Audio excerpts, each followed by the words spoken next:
悪いな、クリーム嬢。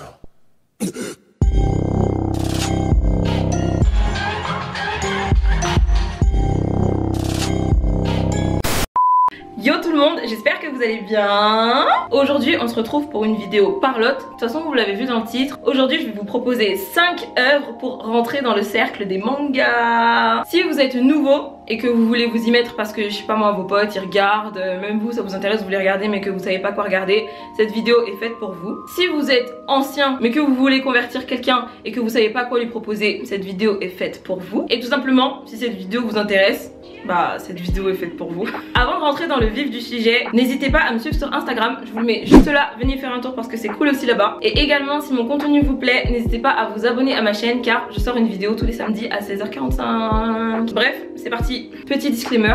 Premièrement, je tiens à vous préciser que les mangas que je vais vous présenter, c'est pas forcément mes mangas préférés, mais c'est juste des mangas que j'ai jugés bons pour débuter. Pour la plupart et pour certains, c'est les mangas avec lesquels j'ai commencé. Et deuxièmement, ça c'est pas un disclaimer, c'est plutôt une aparté et c'est à l'attention des personnes qui débutent en fait dans les mangas et les animés forcément, vu que les animés découlent des mangas.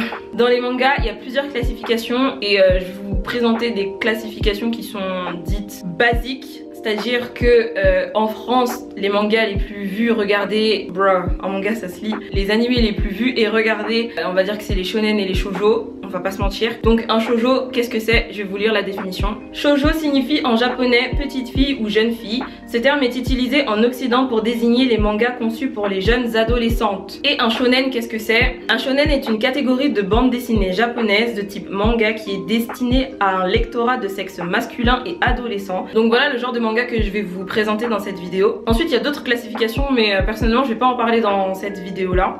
Attendez, mais je crois qu'il y a un seinen dans ce que je vais vous présenter. Attendez, je vais vous lire la définition de seinen parce que c'est un terme que je vais citer je pense. Littéralement pour jeune homme, le genre cible les jeunes adultes. Akira de Katsuhiro Otomo, premier seinen publié en France, ainsi que Yotsuba de Kyoko Azuma, illustre la richesse de cette catégorie. En gros c'est comme pour les shonen mais c'est pour les adultes. C'est bien beau de vous avoir présenté les genres, mais personnellement je trouve qu'il faut pas s'arrêter à ça parce que si on en suit les définitions, les shonen c'est pour les garçons et les shoujo c'est pour les filles, alors que pas du tout. Bref, ça c'est pour mettre une définition sur certains termes que je vais citer et je trouvais ça important de le dire parce que si vous êtes nouveau dans les mangas et que vous savez pas de quoi je parle, ça ne sert à rien. Donc ceci étant dit, on peut passer à la vidéo.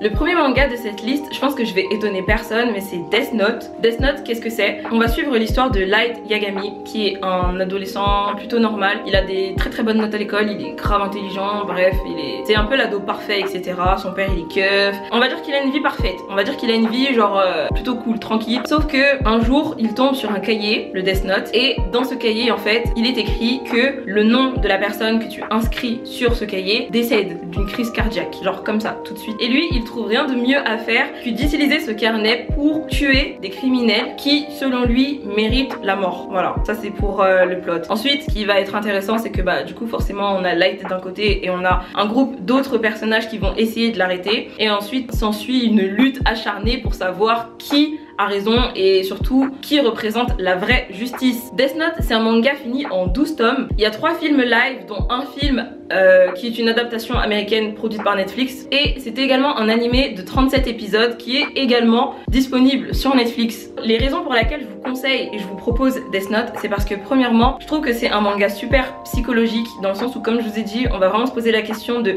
qui représente la justice entre les deux camps. Je trouve que c'est un gros classique et c'est également un animé qui revient énormément chez les personnes qui débutent dans les mangas. C'est un animé qui est souvent revenu en tout cas dans mon entourage. J'ai toujours eu des bons retours en tout cas sur les personnes qui avaient vu Death Note et qui n'avaient vu aucun animé auparavant. Et dernier atout, c'est rare mais je pense que toutes les personnes qui ont vu Death Note, on est tous d'accord pour dire que la VF de Death Note, donc la version française, elle est super cool.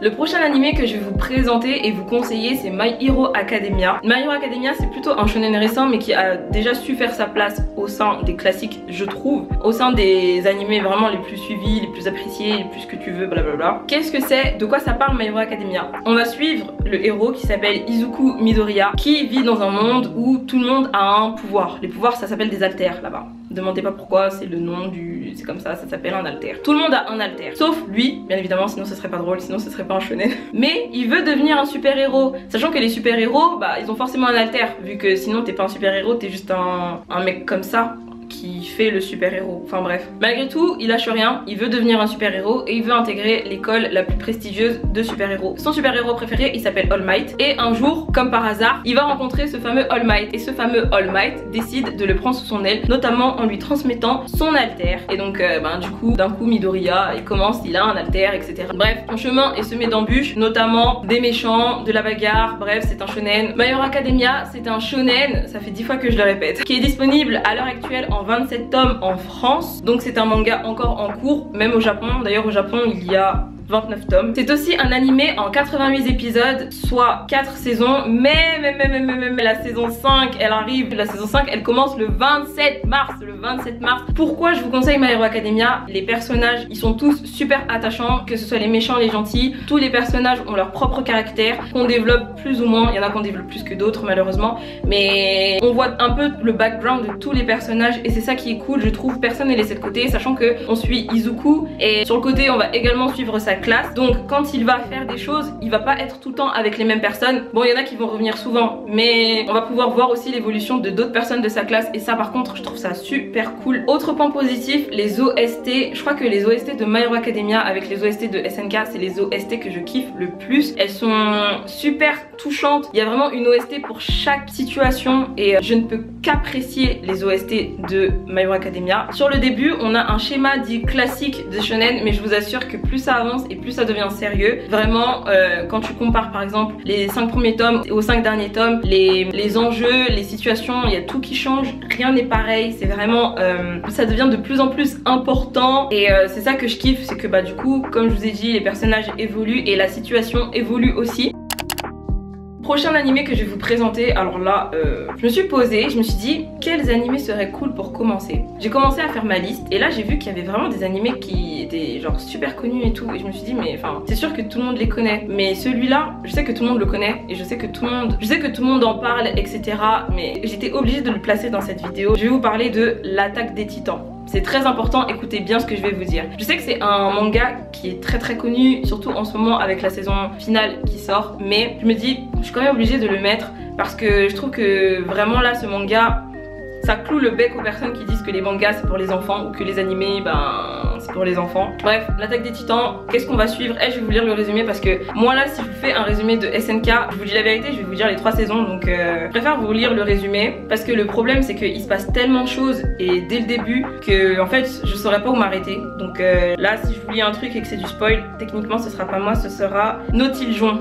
Donc il y a 107 ans, les titans ont presque exterminé la race humaine. Ces titans mesurent principalement une dizaine de mètres et se nourrissent d'humains. Les humains ayant survécu à cette extermination ont construit une cité fortifiée avec des murs d'enceinte de 50 mètres de haut pour pouvoir se protéger des titans. Pendant 100 ans, les humains ont connu la paix. Eren, le héros, est un jeune garçon qui rêve de sortir de la ville pour explorer le monde extérieur.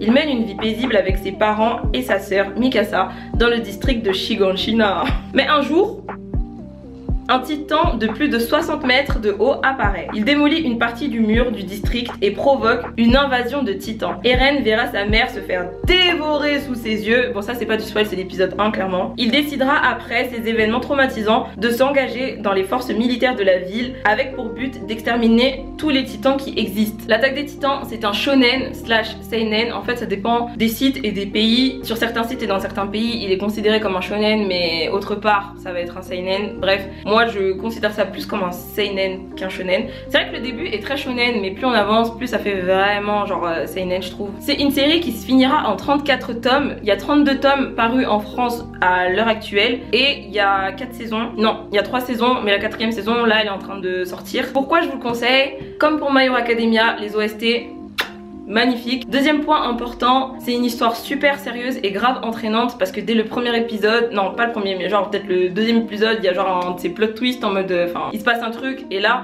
on se pose de plus en plus de questions. Tu te dis mais enfin wesh ah bon? Clairement t'as trop envie de savoir ce qui se passe, c'est grave entraînant, les mystères sont super bien ficelés, super bien amenés. Troisième point, le foreshadowing, il est improbable. incroyable. Et vraiment l'histoire est tellement bien écrite par l'auteur que il n'y a rien qui est laissé au hasard et tout arrive pour une bonne raison. Et c'est super appréciable quand dans un manga rien n'est laissé au hasard. Dernier point qui rend pour moi l'Attaque des Titans incroyable, c'est l'animation qui est beaucoup contestée par rapport à cette dernière saison, mais on peut pas cracher sur l'animation, en tout cas des 3 premières saisons. L'animation est juste incroyable, vraiment c'est incroyable, tout est beau dans l'animation. Je fais des zooms moi-même.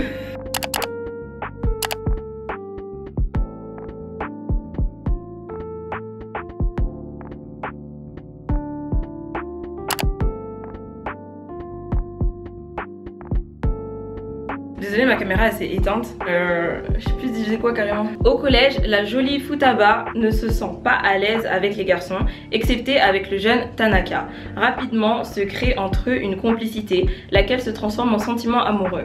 Lors d'un rendez-vous, Futaba attend Tanaka en vain. Le lendemain, elle apprend qu'il a brusquement été transféré dans une autre école.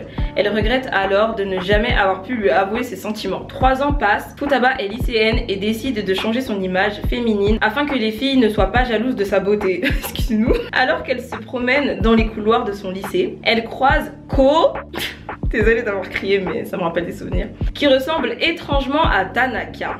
Donc Blue Spring Ride, c'est un shoujo de Ayo Sakisaka, qui est une auteure plutôt connue dans le genre d'ailleurs. C'est une série finie en 13 tomes parue chez Kana, et il y a également un animé de 12 épisodes qui date de 2014, mais malheureusement l'animé ne va pas aussi loin que le manga, donc pour avoir la fin de l'histoire il faut lire les tomes. Pourquoi je vous le conseille? Tout simplement parce que personnellement j'ai vu l'animé et j'ai pas lu les tomes, et c'est vrai que je trouve que c'est un animé qui se regarde très facilement. Déjà premièrement parce qu'il y a que 12 épisodes, mais aussi parce que l'histoire est très chill, légère et très mignonne, en tout cas pour ceux qui apprécient le genre. Genre, j'ai pris des notes, attendez, j'ai pris des notes et parmi les points positifs, j'ai écrit Yuki Kaji. C'est un seiyuu, en fait c'est le seiyuu de Ko, donc le personnage masculin principal. Et en fait c'est mon seiyuu préféré et il a fait genre, là les voix connues et les voix, enfin sa voix elle est genre, comment on dit, genre il est connu notamment pour faire des voix assez genre distantes. Par exemple c'est lui qui fait la voix de Todoroki dans My Hero Academia. Il fait aussi la voix de Eren dans l'Attaque des Titans, donc le personnage principal. Et un autre personnage que j'aime pas, Meliodas je crois dans Seven Deadly Sins. Ça me fait rire parce que du coup je l'ai mis en point positif alors que clairement vous vous en foutez, mais si vous aimez la romance vraiment et que vous cherchez des animés ou des mangas même pour vous divertir, ou vous voulez pas trop vous prendre la tête, c'est vraiment un shoujo que je conseille vraiment pour tous ceux qui sont fans du genre, ou même ceux qui veulent tester le genre ou qui sont pas sûrs s'ils aiment ou pas les shoujo, la romance, etc. Franchement je vous conseille, la romance est super cute et vraiment le héros, enfin moi je le kiffe de ouf, le personnage principal masculin.